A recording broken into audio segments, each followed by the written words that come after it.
Now, tonight, we're very focused on the neuroscience. And we're focused on this question of how to empower the learning process with the neuroscience. Now, it's interesting because I'm actually going to start off with something that somebody commented on LinkedIn the other day. And I don't know if some of you have seen, I've recently created a video. So my amazing marketing team, Gary and all the team behind have created this amazing video about aha moments. Have some of you seen that video? If not, do have a look on LinkedIn, because it's the video in the end has come out really fantastically. And somebody picked that up, shared it, and made a comment about obviously what I'm talking about, and then with a question mark, is this scientific? So I actually wrote underneath and asked this person, well, okay, what's your definition of scientific? And, you know, what do you think? You're asking the question. So I bounced it back to that person, but that person hasn't yet replied. So it's very interesting that, you know, we're living in a world where neuro now is becoming quite predominant. If we look back through the years, the first neuro that we really had was neuro-linguistic programming, NLP. And a lot of people say to me, well, is neuro-language coaching the same as NLP? No, nothing to do with NLP at all.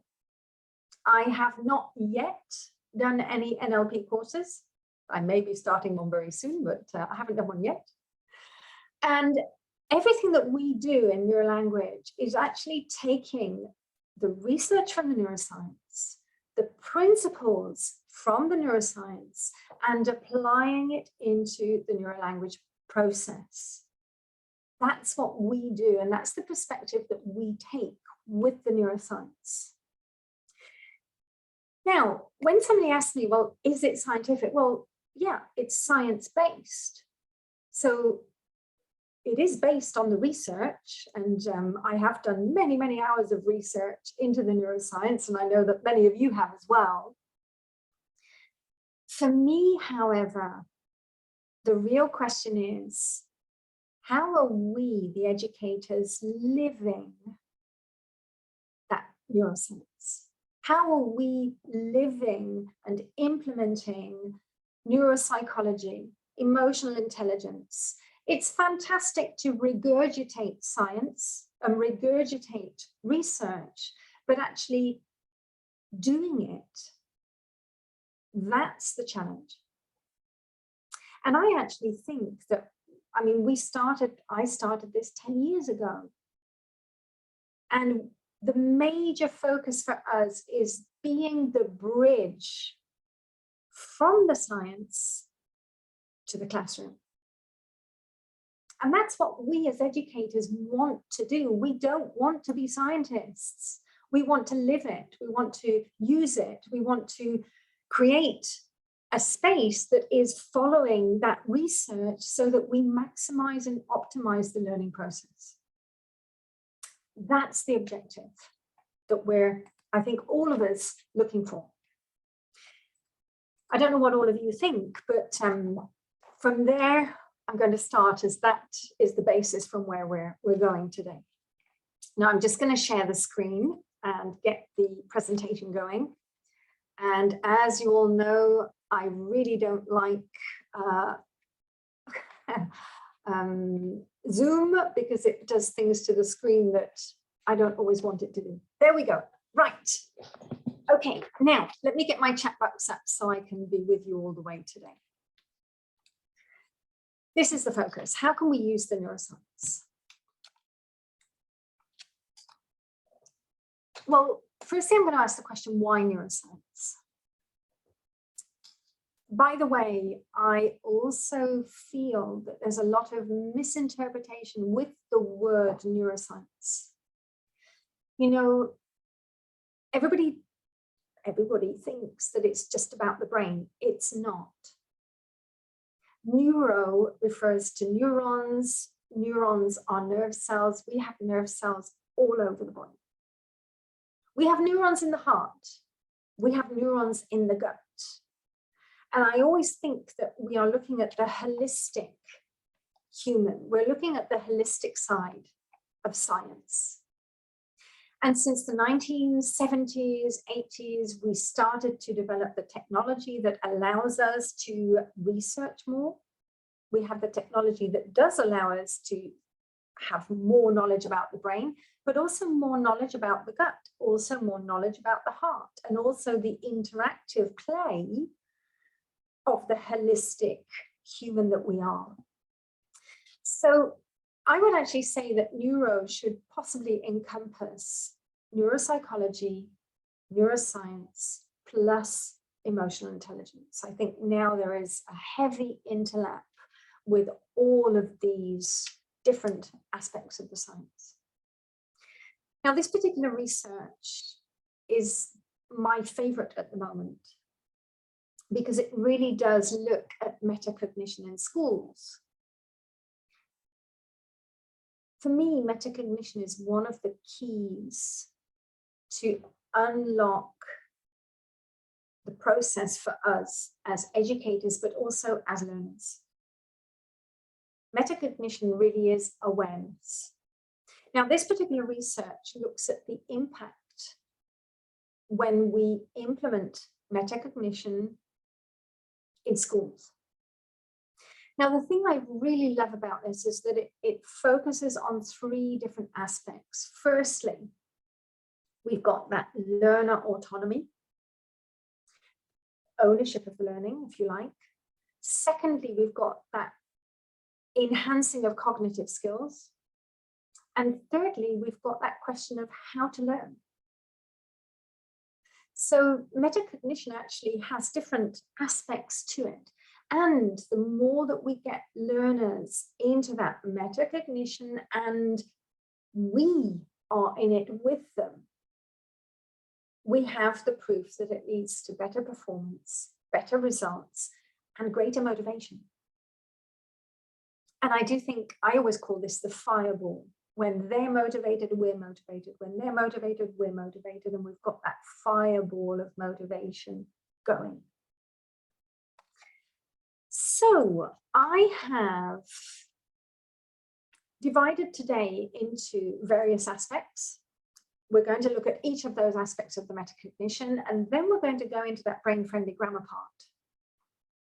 And this is the constant application of the neurosciences, the constant being the bridge between the science from theory to practice, living it.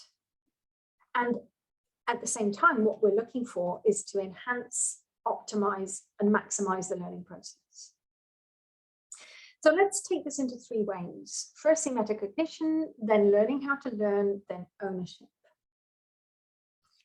Now, as I said, metacognition from our perspective, it's really about the awareness that we have. Awareness begins with us. The more aware we are, the more we can empower them. The more that we understand, the more we can bring that understanding to them. Now, yesterday we looked at how we can change the way we communicate. Essential to really communicate in a calm, efficient, I'm going to say even a empowering way, but in a very quiet, empowering way. So we're not there kind of the coach who is pushing, but really that quiet encouragement. We also need to understand how to get them into the focus of what we want them to learn. Now that means that we have to understand where we want to take their focus and attention. We have to understand how to really conduct the process. We need to have certainty at all times. We have to question our effectiveness, reflective practice constantly. How much are they really learning? How are we measuring it? And this constant reflection should also, I'm going to say, recalibrate the process continuously. Now, from the learner's perspective, we also need them to become aware of their negative self-talk. We need them to understand how they can focus on their own learning, how they can take the ownership, how they can come into the autonomy, how they can learn how to learn, and how they can become aware of their own process. We've got some research here. Carol Dweck is the lady that wrote the book Growth Mindset. And back in 2007, she did quite a lot of research. And this particular one demonstrates that when children are given the message about how they can change their brain, how they can be autonomous, how they really can learn, that changes their grades. And with this particular research, we had one group that was given that message and another group that wasn't. And there was a clear difference in the trajectory of grades between one group and the other. So we see that talking about the brain and talking about neuroplasticity, talking about the capacity, talking about what happens when we learn has an impact. Now, the other thing that we need to always remember is that everybody is different. We're all different. We learn potentially in a different way, each and every one of us. We've all got a different genetic makeup in our brain. So 1/3, they say, is our genetic background, and 2/3 what we put in our brain throughout life. My brain makeup, obviously, is totally different to anybody else. So how do we reflect that in a learning process? How do we deal with that when every brain potentially is different? So as an educator, that question is something that we need to be thinking about constantly. And now coming into that question of ownership, how do we get them to take the ownership? Well, firstly, we can talk about neuroplasticity, we can talk about learning, we can explain how learning happens, how memory is formed. So the more that we can give them this understanding, and may I say in very, very simple terms, if you're talking with children, if you're talking with teenagers, if you're talking with adults, we have to be able to bring the message according to the learner. And this is where we really are the bridge from the science to the classroom. And if we're with children, we need to simplify it. If we're with teenagers, we might need to simplify it. But we have to understand how important it is to bring this message across. Ownership of the learner, of the learning, well, you know, they should set their goals, they should set their actions. We talked a little bit about this yesterday. We should be discovering, or they should also be discovering, what is their underlying passion and drive. We should be understanding, how do we get their commitment? And this beautiful mantra that I mentioned yesterday, the one who does the work is the one who does the learning. So we need to get them to be creating their own process, to really state what they want. And we should come into this co-creation of materials. When we're working together, and we said this yesterday, we need to move away from the books and co-create. We need to have a roadmap for them. And they are the ones that are really going to be telling us what should be on the roadmap. And this is the research, Sheldon and Kessa, which demonstrates that when learners have their own goals, when they really are self-regulating, that's when they get more progress and more goal attainment.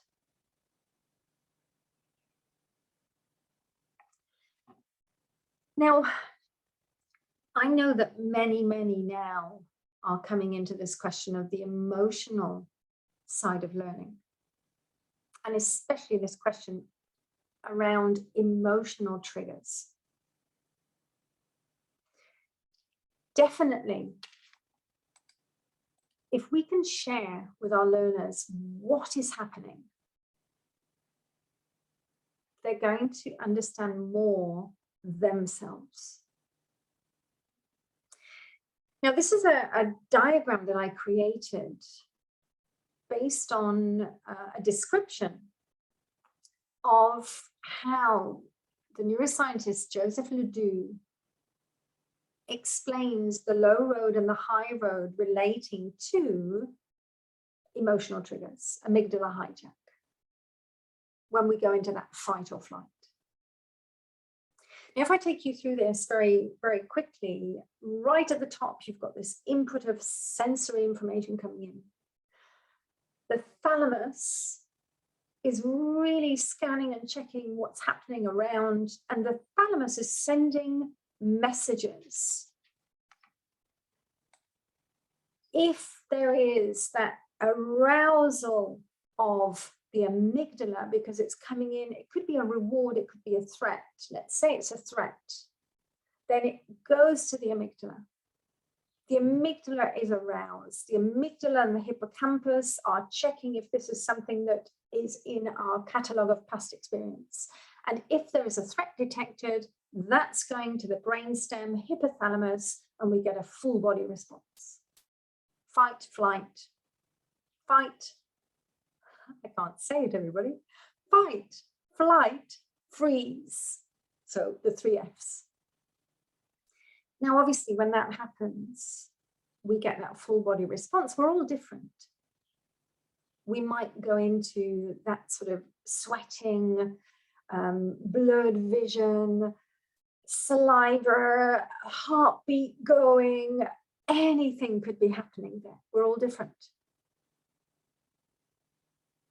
But the most important thing to remember is that the 2 areas in the brain that we need for learning, hippocampus, prefrontal cortex, are not receiving adequate resources.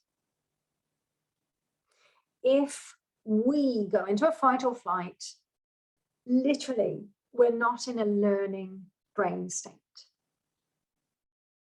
So, if we can recognize emotional triggers, if we can recognize and detect potential threats, what we can try to do is get our learners or ourselves to go down the left side of this diagram, where we're getting the brain to actually observe what's happening and training the brain to deal with that emotional trigger in a totally different way, by rationalizing it and creating that sort of calm space to be able to deal with it until it becomes a habit, that new behavior.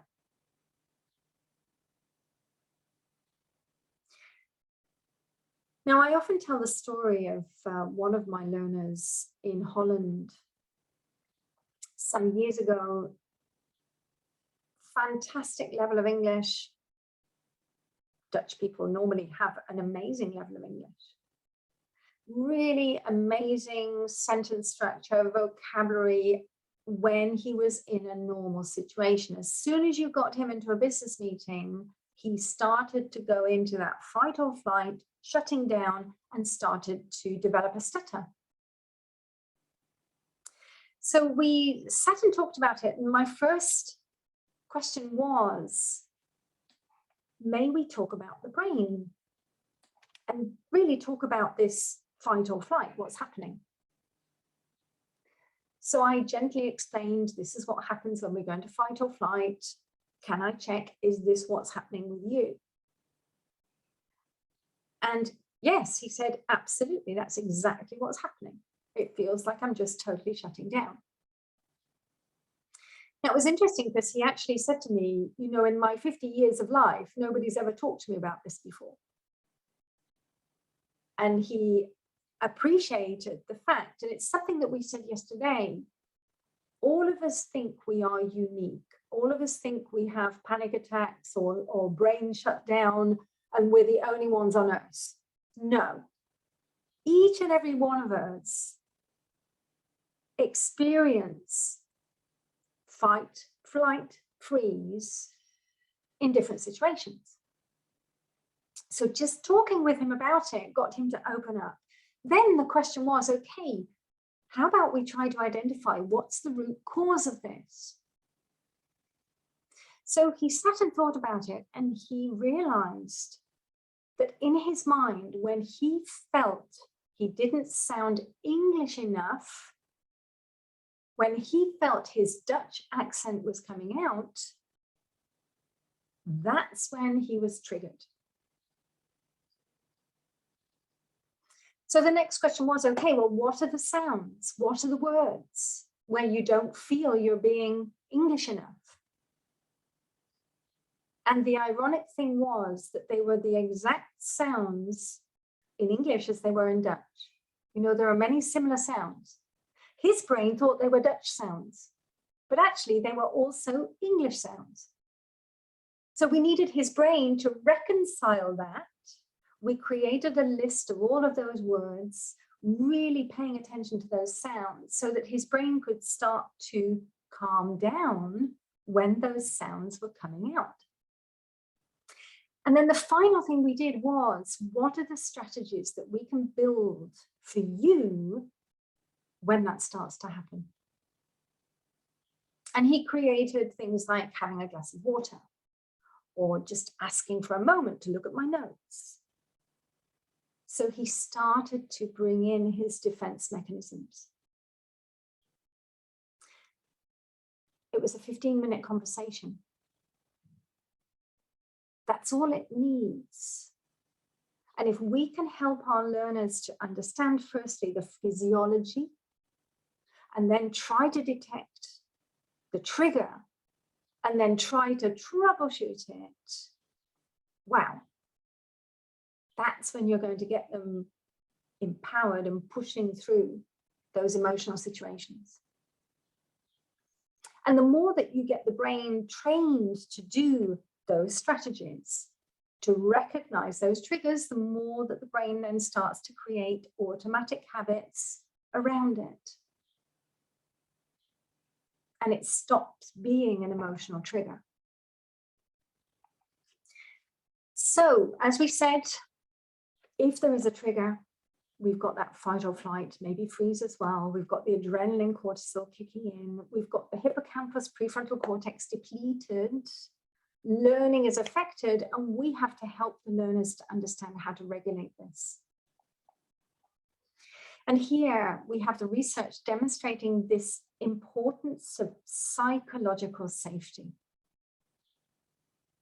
Now, these research papers are relating to mathematics. I actually think that language learning is worse than mathematics for some people. I don't know what you think, but definitely, yes, Olivier, I can see you give me a thumbs up. Absolutely. So here you see the research, 2002, how the anxiety diminishes working memory capacity, attention and prefrontal cortex functions, and even anxiety thinking about doing maths triggers the pain areas. So again, it's about talking about this with the learners. Now, the next step is learning how to learn. How can we help our learners to know how they learn? As we said, everybody's different. Maybe they have a special way. And again, just helping them to understand neuroplasticity, that thinking is firing neural networks, learning is wiring those networks, is the start to getting them to understand the learning process. Now, how many of you, and I'm curious here, how many of you, and just give me a sign or whatever you want in the chat box or whatever, would say that you have a definite preferred way of learning that helps you to learn efficiently, fast, optimized way of learning. Olivier, yes. Anybody else? Yes, Virginia. Yes, Olga, thank you for the heart. And Katie and Lisa. Right. Can I share with all of you, I am a writer. If I write something down, I've got a photographic memory. If I don't write it down, it's gone. So I know that if I want to learn something, I need to write it down. Now, interestingly, this is one of the areas that the neuroscientists now say learning styles are a neuromyth. Let me just go through a little bit the history of the research here. Back in 2012, we actually had research saying that, yes, we do have learning styles, and we do learn best when the material is represented in our dominant sensory style. But then in 2013, we actually had research identifying 71 learning styles. And I think this is where it started to get a little bit crazy.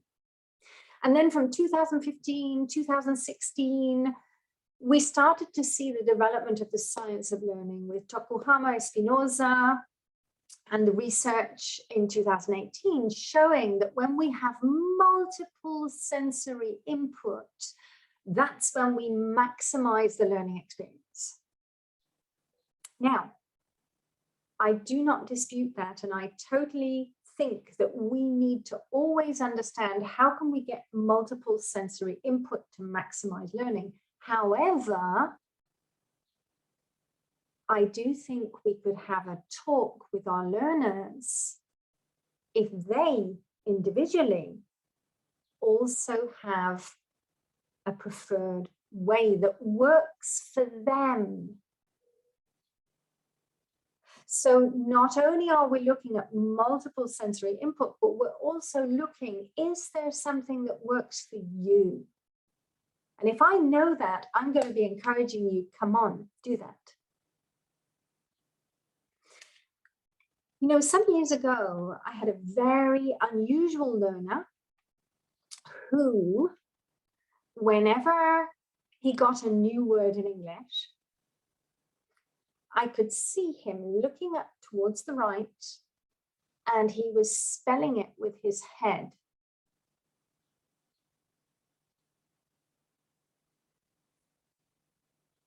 I encouraged him then, from that moment on, every time we had a new word, I would say, come on, spell it for me. Come on, do that. Because that's obviously how you are processing it and putting it in. Some people have said to me that they've got learners that do it with their finger on their hand. Some people have got learners that do it with finger in the air. Doesn't matter. Whatever works for them. No judgment. I want to know what helps you to learn. And I want to encourage you to do that. Jane, yes, sometimes they don't know and they'd like suggestions. Absolutely. And you know, I always say, if we are giving suggestions, we need to give a menu, not just one thing. We need to give them a menu of different things and get them to choose and see what resonates with them. Because otherwise it feels like we're leading them and we don't want to lead. So menu of options and see what resonates. Definitely. So exploring the learning styles. Now, obviously, if you've got a class of 30, 40 kids, it's going to be very difficult. And there, may I say that we could be looking at a little bit the theory of Howard Gardner, multiple intelligences. Now, this is also polemic because many neuroscientists shoot this down as well. You know, Howard Gardner has actually set up schools in the US. And there are some countries which totally embrace Gardner's theories of multiple intelligences. Argentina must be one of the, for me, one of the most heartfelt educational countries in the world. They are full of emotional intelligence. They are full of gardeners' intelligences, and you see it in the teachers and you see it in the kids. Absolutely. Analia, yes, absolutely. It's true, you are. Now, let me go to the other end of the spectrum. In England, they totally disregard Howard's theories. And they do not apply them because they say the theories are not valid. Well, actually, I think it's about creating different learning spaces for different children, different people. And Gardner's theories are about bringing out what we call, and I'm going to say it in Spanish, un abanico, a fan of varieties of how to learn. And getting children to experience, are they auditory? Are they naturalists? Are they geographists? Are they kinesthetics? Are they visuals? What do they enjoy the most? What works for them the most? And I think this is about experiencing in the classroom and getting those different activities going so children can experience them all and find out for themselves. So I do think the neuroscientists are a little bit hard with this question of learning styles.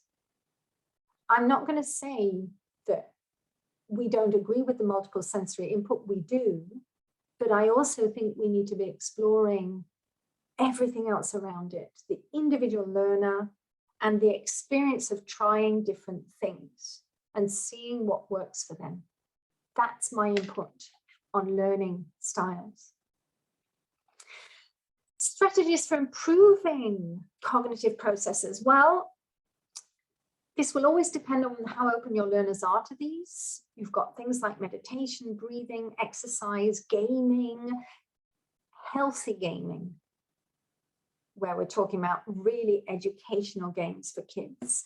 Making it real, making it personal, maybe having a rest after learning something.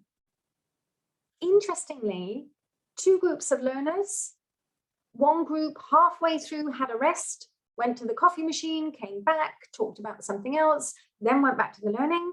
The other group didn't. The ones that had the break had more retention. How can we factor breaks into the learning process more? The brain takes downtime, subconscious brain processes, then the brain comes back to it.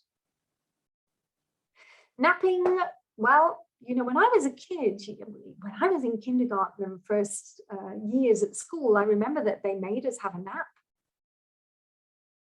I don't know if they do that anymore, but, well, I'm an old lady, so in my day they did. We had a forced nap in the afternoon after lunch.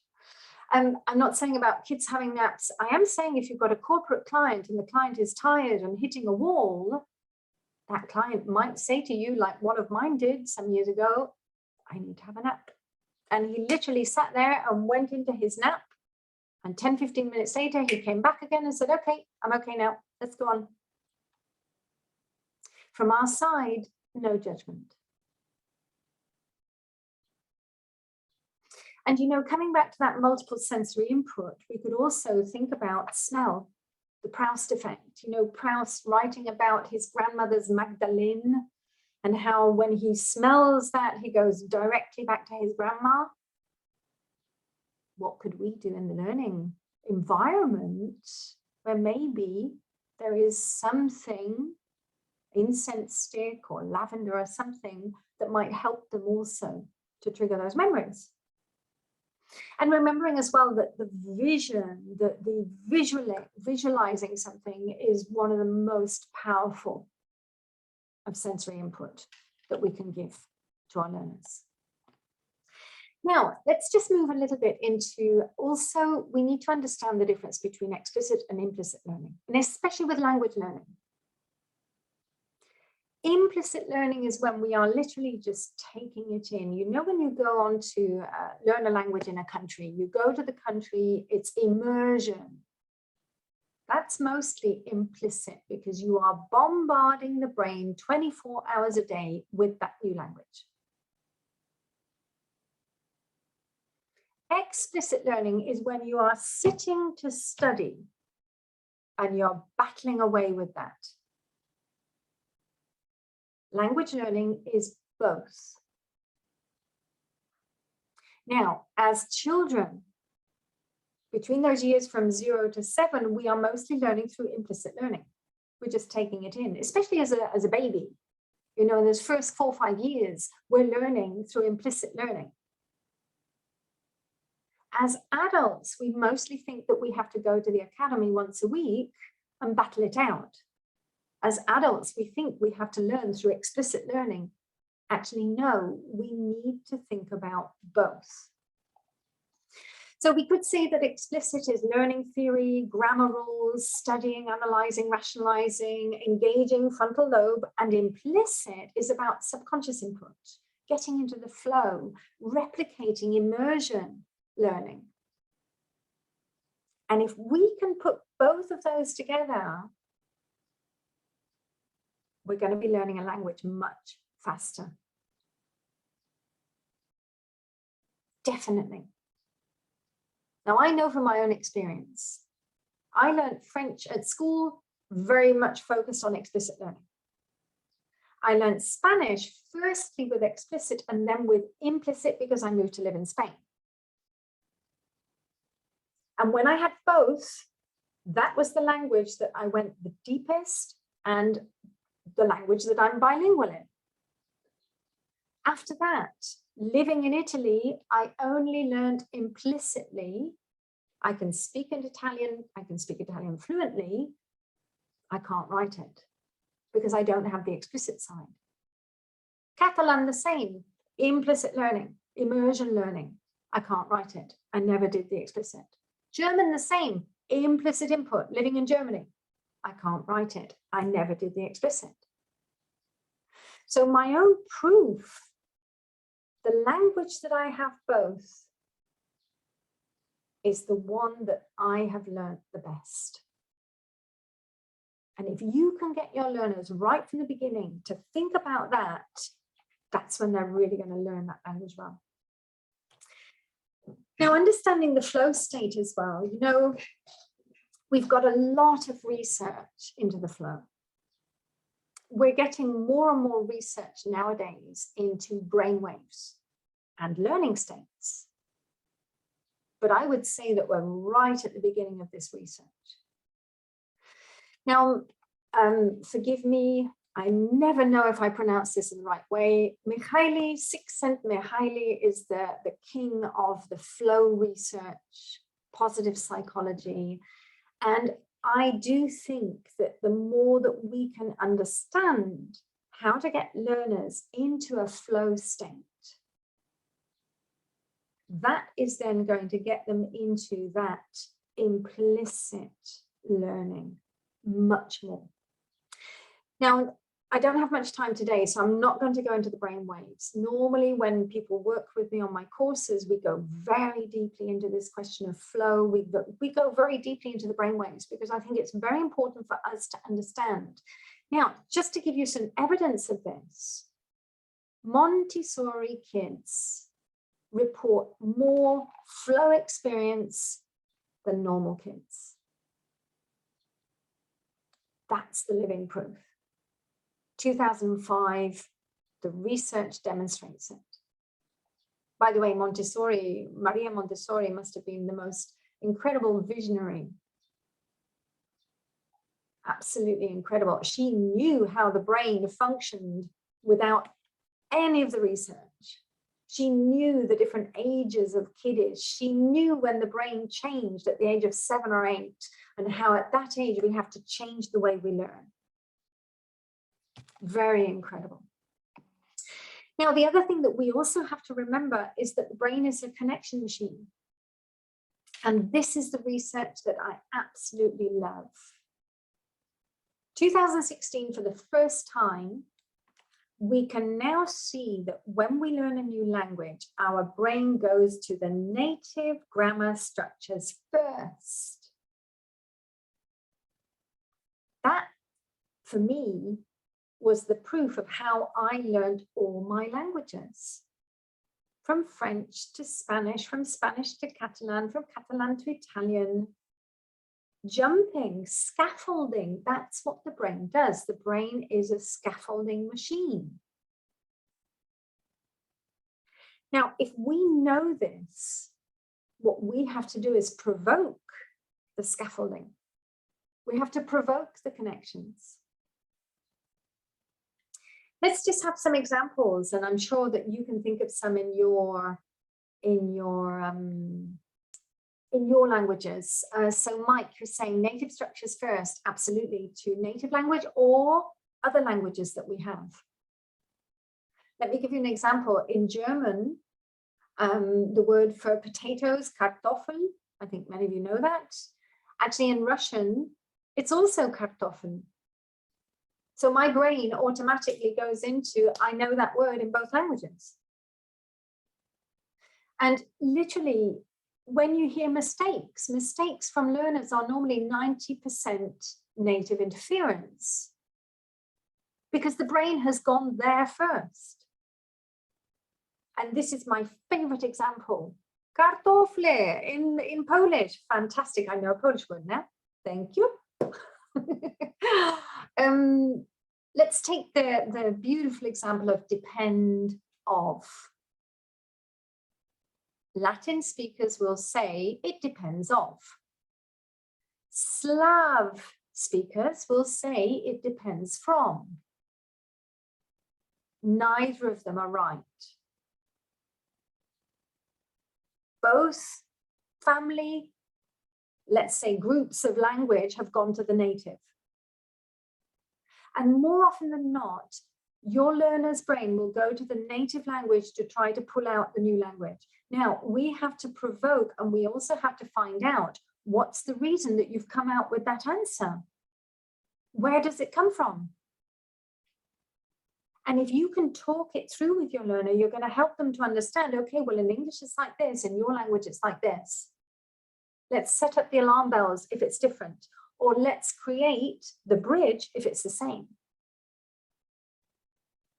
And believe me, I've had the most amazing conversations about connections with languages.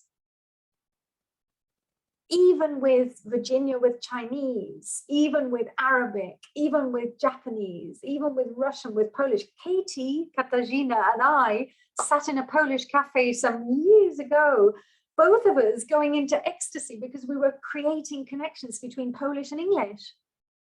Unbelievable. And you know what? What happens is, as soon as you open this conversation up, you're opening the door for curiosity. Remember what we said about curiosity yesterday? Dopamine. Yes. So this is where we have to become provocateur par excellence, using the neuroscience, using the knowledge.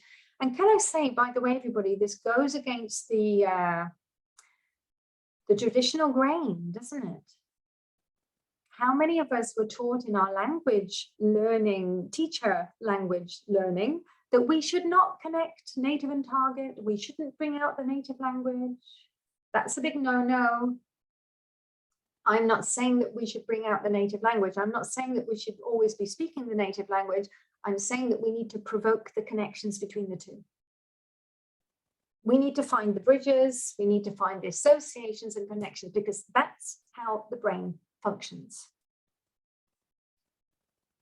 It's the natural process of the brain. So,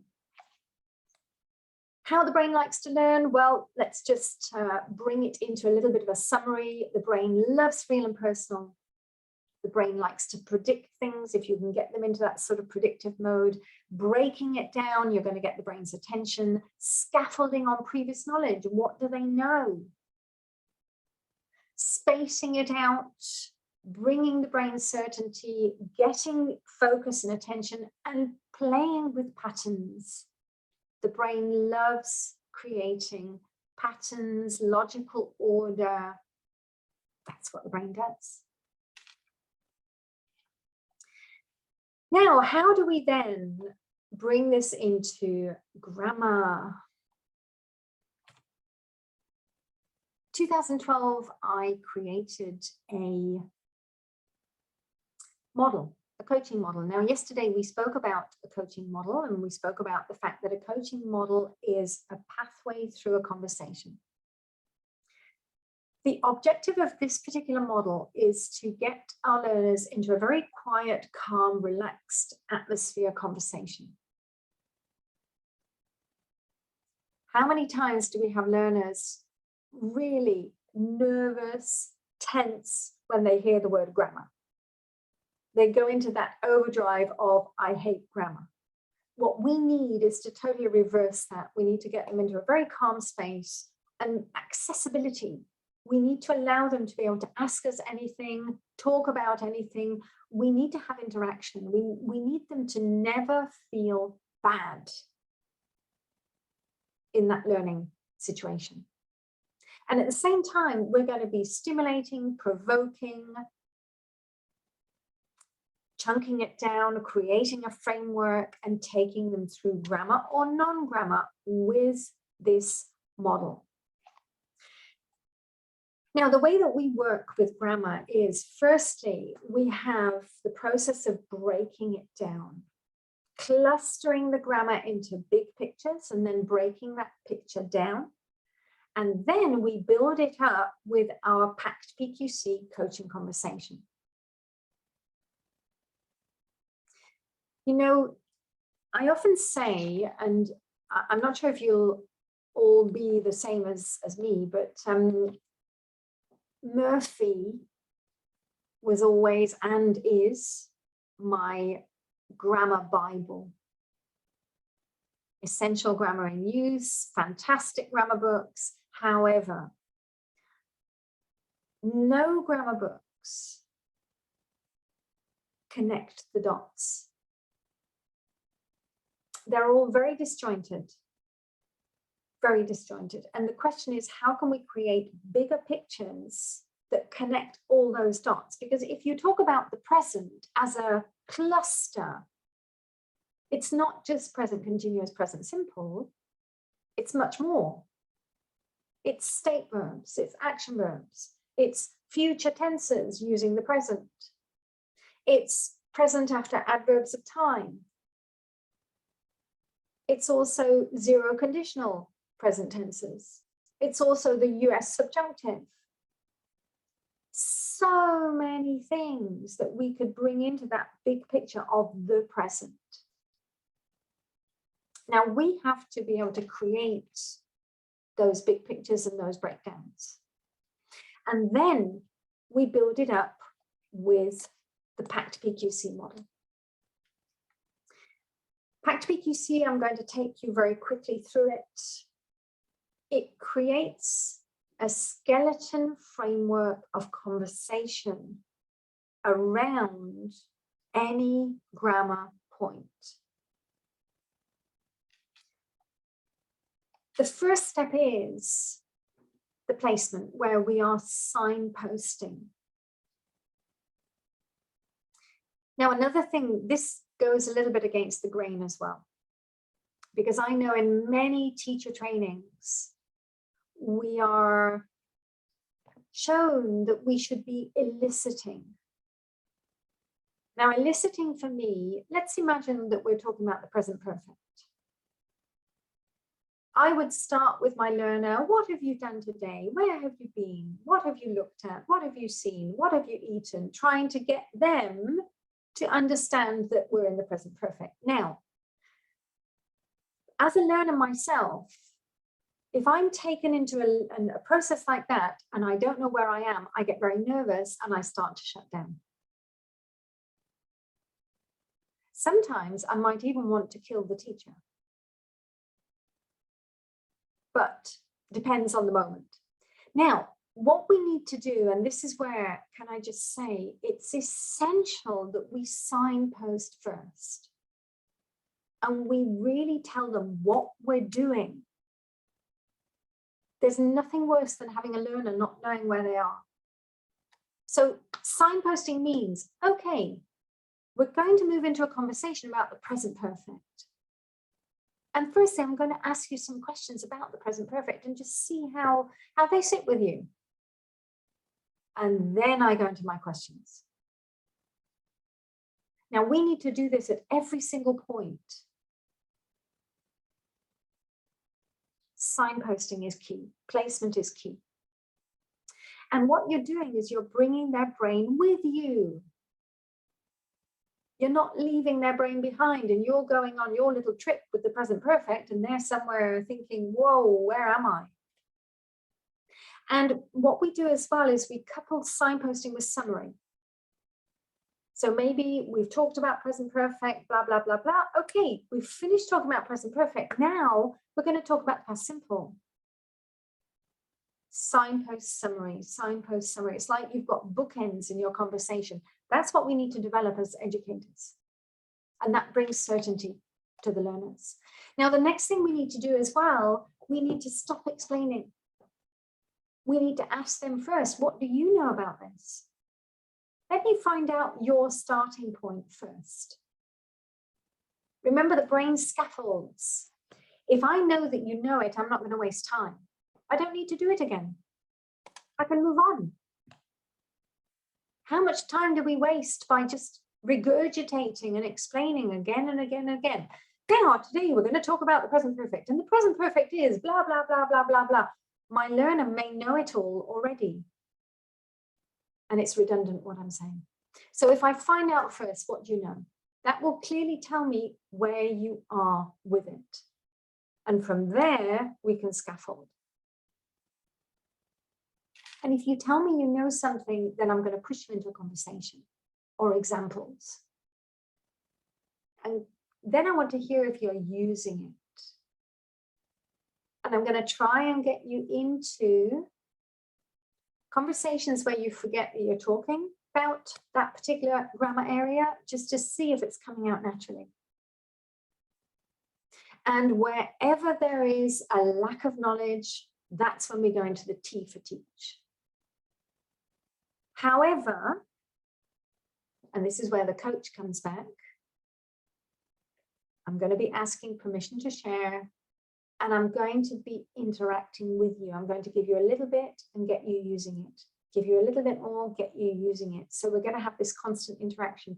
I'm never going to be standing explaining for hours and hours. And throughout the conversation, we're going to have coaching conversations with questions that are provoking. How could you learn this? What do you need to do to help this to stick? How could you create a bridge here? How can I help you? How are you feeling about this? Coaching questions. And also native target questions, like we said a moment ago. And if I need to, we're going to be clarifying. And I'm missing that slide. I don't know where it is, but we're also going to clarify if we need to. Am I hearing this? Am I hearing that?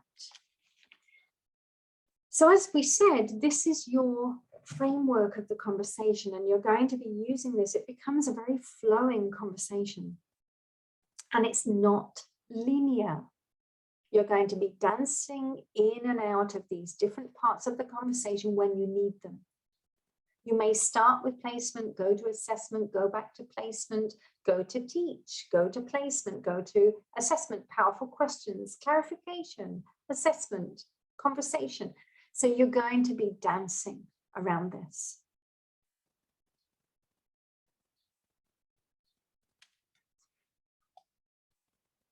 And when you look at the chunking down, just 2 minutes of marketing here, everybody.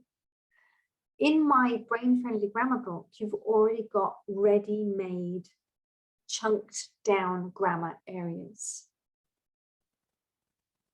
However, I encourage all of you, you can do this by yourselves as well. It really just means you sitting down and you asking yourself, what is the big picture to this grammar point? And creating that big picture, breaking it down step by step by step. And you can do this in any language for any grammar point. Even for the grammar that you hate, phrasal verbs, passive, conditionals, idiomatic expressions. You can break them down. Eva, thank you. I've just hired you as my next marketing agent. Thank you very much. Thank you for that. Now, we are coming to the end of the webinar here. And that's just an example of one of the breakdowns in the book. So you can explore those if you would like. And I do think that, you know, we spoke about metacognition. We spoke about the neuroscience and how we're bringing it in. Now, obviously, I've given you little snapshots of the research that we're using. Everything that we do is based on that research. So it is based on the science. And definitely, everything that we do is combining the neuro and the coaching coming together, creating an amazing network of neurolanguage coaches worldwide.